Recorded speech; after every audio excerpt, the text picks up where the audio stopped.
Hey you all, so we're starting a new chapter on predicate nominatives, predicate adjectives, and predicate verbs. And so on page 33, they do a quick overview of the three. So if you turn to page 33 as well. So the big things to remember with predicate adjectives, predicate nominatives, and predicate verbs. All of them are going to be telling us something more about the subject, okay? Predicate verbs are action verbs.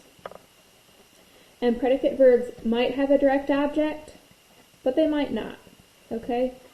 If they have a direct object, that action verb is going to be called a transitive verb.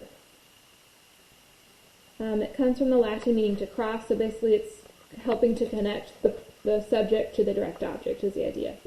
If they don't take a direct object, they're known as intransitive verbs, or not transitive. They're not connecting the subject to the direct object, because there's no direct object to connect to.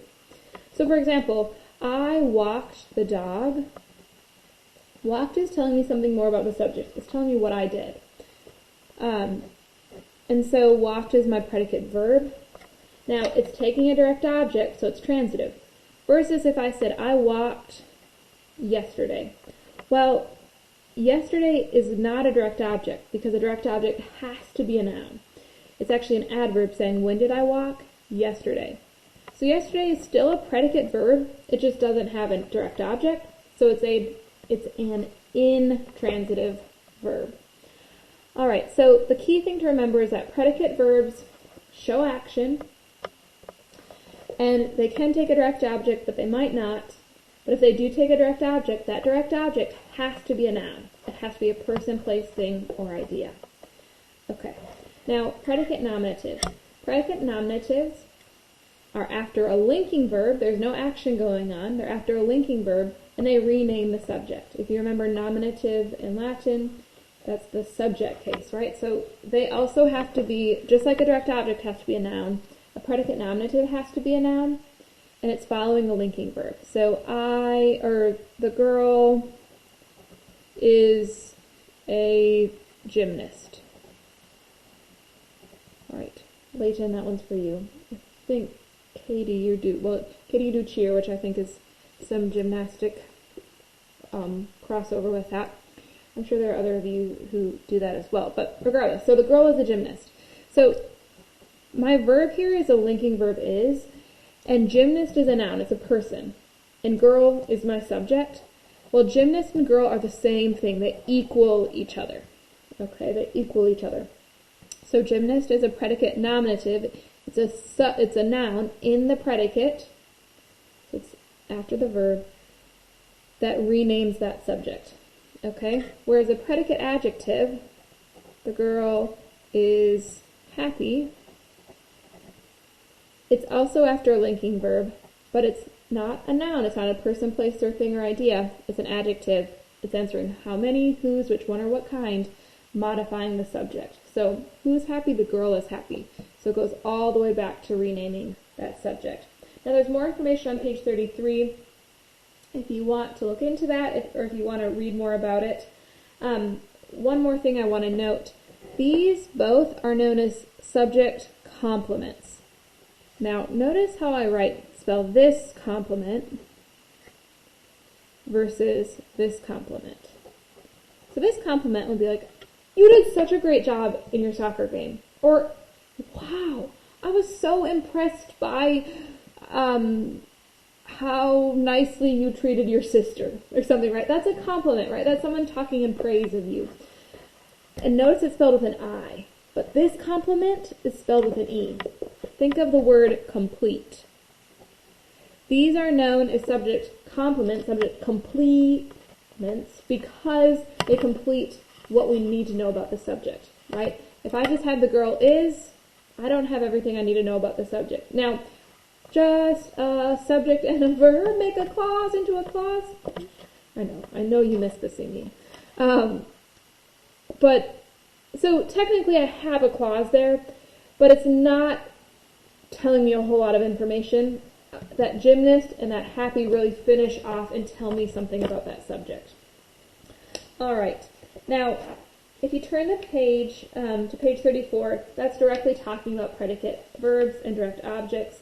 Again, the big thing to remember with predicate verbs and direct objects, predicate verbs show action. They have to show action. And direct objects, not all predicate verbs will take a direct object, right? Like I walked yesterday. But if you do have a noun following an action verb, it's likely, not 100%, but it's likely to be a direct object. And you can ask yourself this question. What helping verb, subject, main verb? Okay, so what I mean by that is, alright, so here there's no helping verb, so I'm going to add one in. So I'm going to do helping verb, subject, main verb. What did I walk the dog? If I answer the dog to that question, dog is the direct object. It's directly receiving the action. Another one, the girl ate cake. Okay, what, now there's no helping verb here, so I'm going to add one in, did. The girl, that's my subject, my main verb is eat. Well, it's ate, but did eat, right? Well, if my answer is cake, then cake is my direct object. So what did the subject do, or what did the subject see, or what did the subject eat, or what did the subject bake, or what did the subject throw, right? So it's direct object, because if I throw this pen, hopefully I can catch it, we'll see. If I throw the pen, okay, I caught it, it's kind of, okay. But if I throw the pen, and I catch it, this was doing the throwing, but this pen received the action. So it was direct, it's the direct object. I threw the pen. I guess I didn't stipulate that I had to catch it. The pen is directly receiving the action of the throwing, right? I caught the pen. Let's see if I can catch it now. I caught it. So the item, the noun most directly receiving the action of the catching is the pen itself. So the pen is a direct object. What did I catch? The pen. What did I throw with the pen? All right, so let's turn to page 36. I want you to say this together with me. Even though I can't hear you, I'm just imagining your lovely voices all together in a chorus saying this with me. So our sentence is, Gilbert brought an extra sweater. Okay. Okay. If you remember Gilbert in Anne of Green Gables, if you were here last year, you all read about Gilbert. He was the one who called Anne carrot hair or something like that because of her hair color. But so they were enemies at the beginning, but they become friends by the end. So if you recall Gilbert. All right, anyway, read this along with me on the bottom of page 36. Gilbert, you're reading along with me now. Gilbert brought an extra sweater. This is a sentence because it is a group of words that expresses a complete thought. It is a declarative sentence because it makes a statement. This sentence is about Gilbert. So Gilbert is the subject because it is what the sentence is about. This sentence tells us that Gilbert brought. So brought is the predicate verb, or it's a predicate because it is what the sentence tells us about Gilbert, and it's a predicate verb because it shows action. Okay? Now, sweater tells us what Gilbert brought. So again, if I were to apply this, what did Gilbert bring? A sweater? Okay, then the answer to that question is a direct object, right? So sweater is my direct object because it is what Gilbert brought. And now I go through, we didn't have any other clauses in here. We only had one clause. We didn't have any prepositional phrases. So I would have already kind of figured those out at the beginning. But now I'm just going to go through and get my modifiers. So Anne is telling me which sweater, a sweater. An extra is telling me what kind of sweater, an extra one. Now if I'm going to diagram this, Gilbert is my subject, brought is my verb, and for a direct object, you just do a vertical line straight down. It looks kind of crooked, so I'll just leave the paper so it looks straight. Okay, I'll go like that. Okay, it should be straight up and down, but stopping right at the baseline. Sweater is my direct object, and an extra. All right, so you are doing some of those problems, or some of the diagramming and analyzing after this. Let me know if you have questions. The big thing I want you to remember is that when you have a predicate verb, it's showing action. And it might not take a direct object, which is fine. But if it does take a direct object, you'll know because it'll answer that the direct object will be the answer to this question. What did you bring? What did you eat? What did you carry? What did you buy? What did you shout? Right? And the